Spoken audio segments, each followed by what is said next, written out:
Before Kojima ventured into postmodern social commentary with a homoerotic touch, before he became a historian of a self-created parallel timeline, made an interactive movie about future warfare, and confused us with a cryptic tale about zombie cowboys and sunlight-consuming, semi-nude sniper ladies, he blessed the world with one of the best crafted stories in video game history.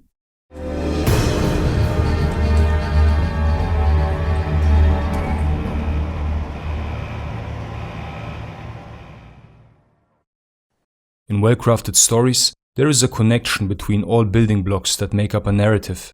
The plot, setting, characters, visuals, music, sound design, etc. are set up in a way that they express the theme of the story.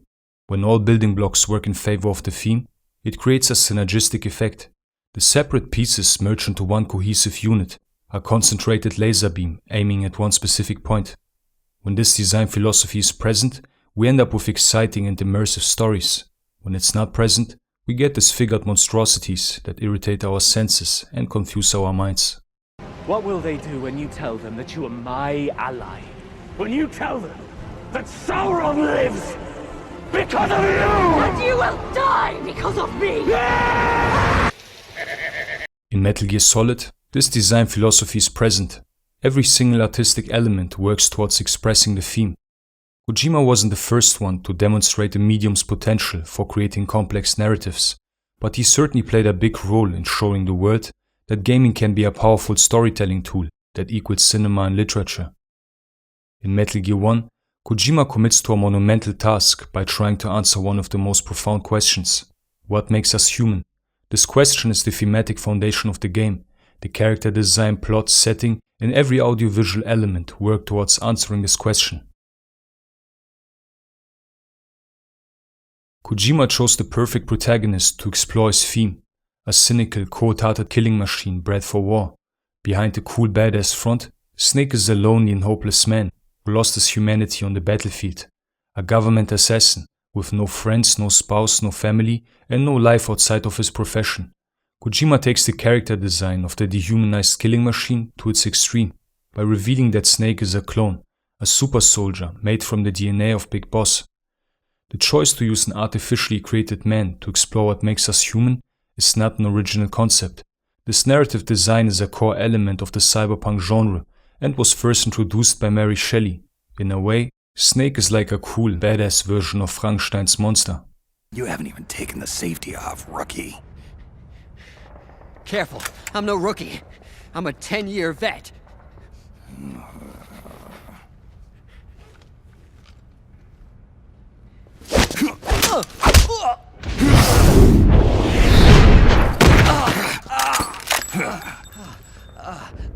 How the hell did you ever survive 10 years?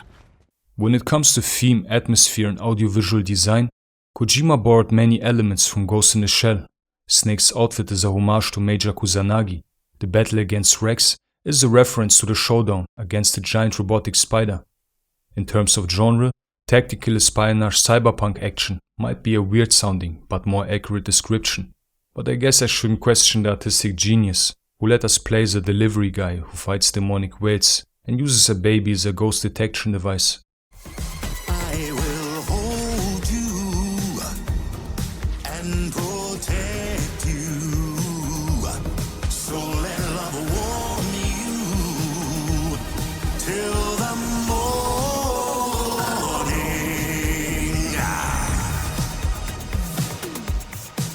Good God.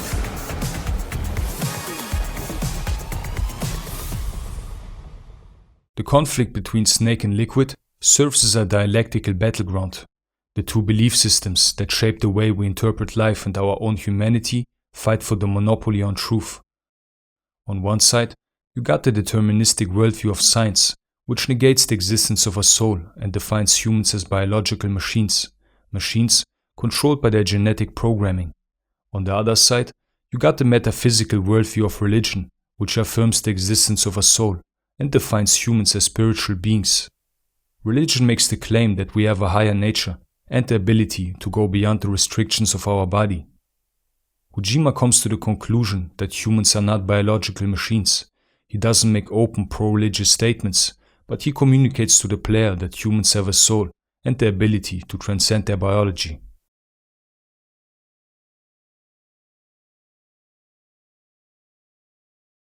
Liquid not only serves as a tool for dialectical warfare, his character design also has a symbolic aspect.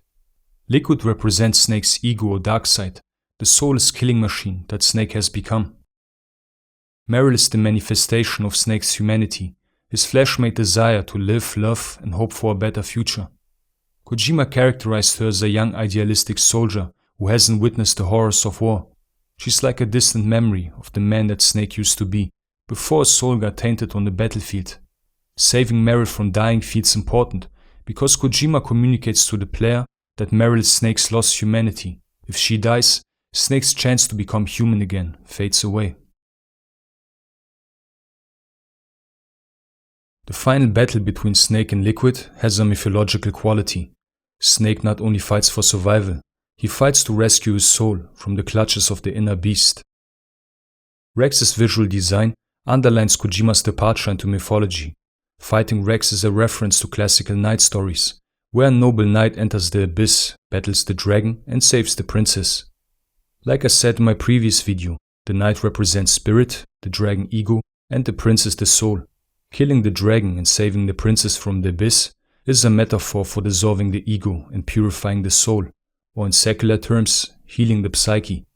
The dragon also represents the reptilian brain, which is the source of the most primitive aspects of our nature. Killing the dragon symbolizes the triumph of consciousness over the animal self. Rex is the mechanical dragon, a visual expression of the soulless killing machine.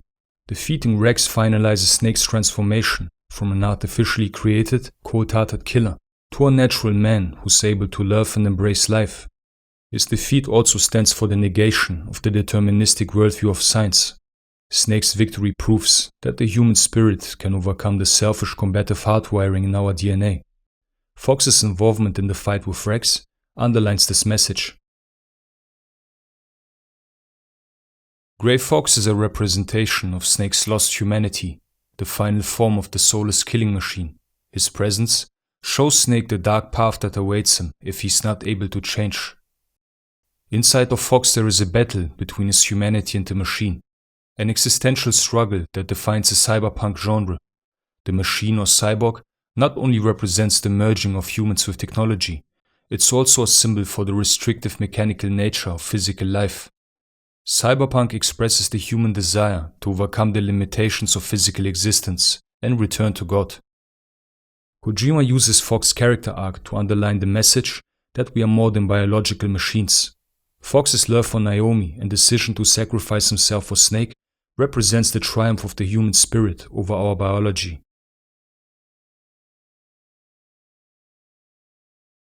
Psycho Mantis and Sniper Wolf also serve the theme of the game.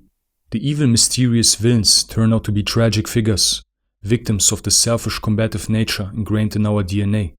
Experiencing the cruelty of humans from an early age turned them into vengeful and lonely people. In her final monologue, Sniper Wolf says that she witnessed the stupidity of humankind through the scope of her rifle. This is a metaphor that expresses her inner state. Wolf's hatred for humanity made her lonely and hopeless. It made her believe that life is nothing more than a meaningless struggle for survival. The mask of Psycho Mantis has the same symbolic purpose as Wolf's scope. It represents his detachment from life and hatred for humanity. Just like Wolf, Mantis is an extension of Liquid, both in terms of his role as the ego and manifestation of the deterministic worldview of science. Kojima uses Wolf and Mantis to show that hatred leads to a lonely and miserable existence. Their tragic fates also show us that going along with our genetic programming and believing that there's nothing more to life brings out the worst traits of humanity. The final words of Psycho Mantis are a subtle hint that love is the key to overcome our selfish, combative hardwiring.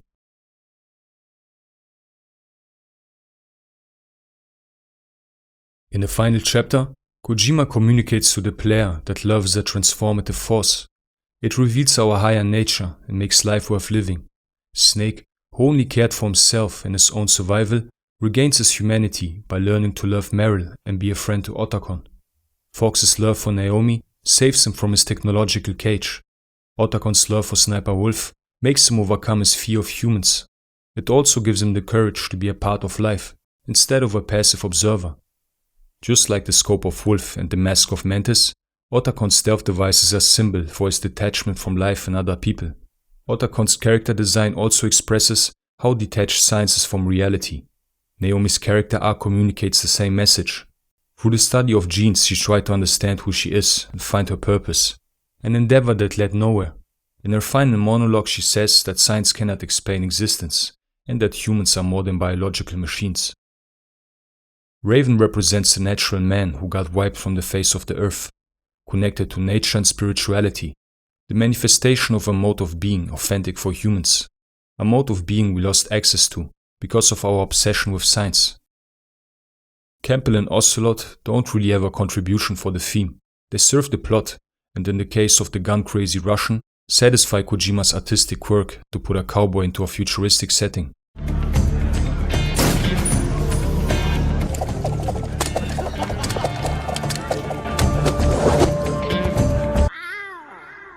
If you look past the dialectics and grandiose action, Metal Gear is a simple story about a lonely, emotionally scarred man, a man who lost the ability to connect with people.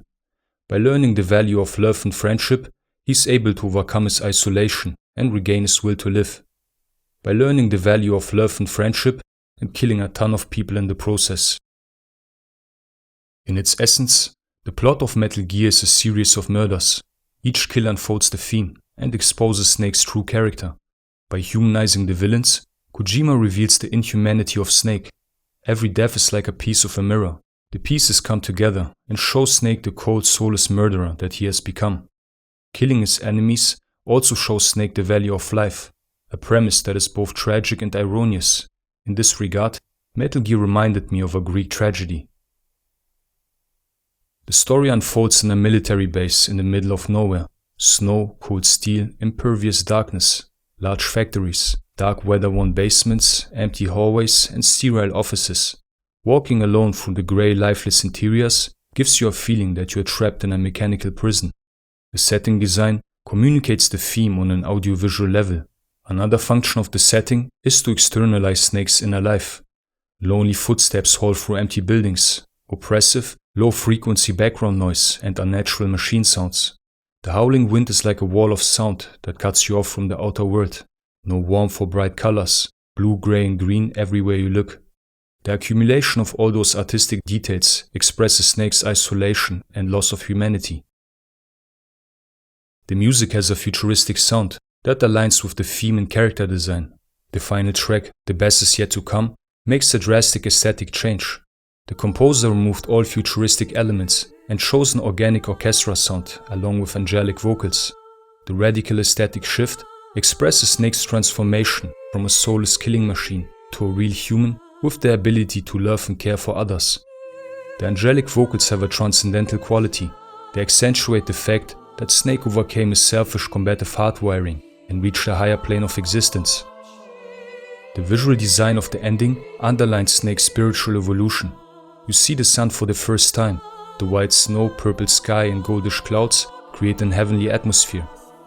The lyrics of The Best Is Yet To Come also express the character arc of Snake and the message of the game. The song is about love and the appreciation of life. The songwriter implies that our ability to love makes life worth living. It also gives us the power to overcome the evil aspects of our nature and make this world a better place.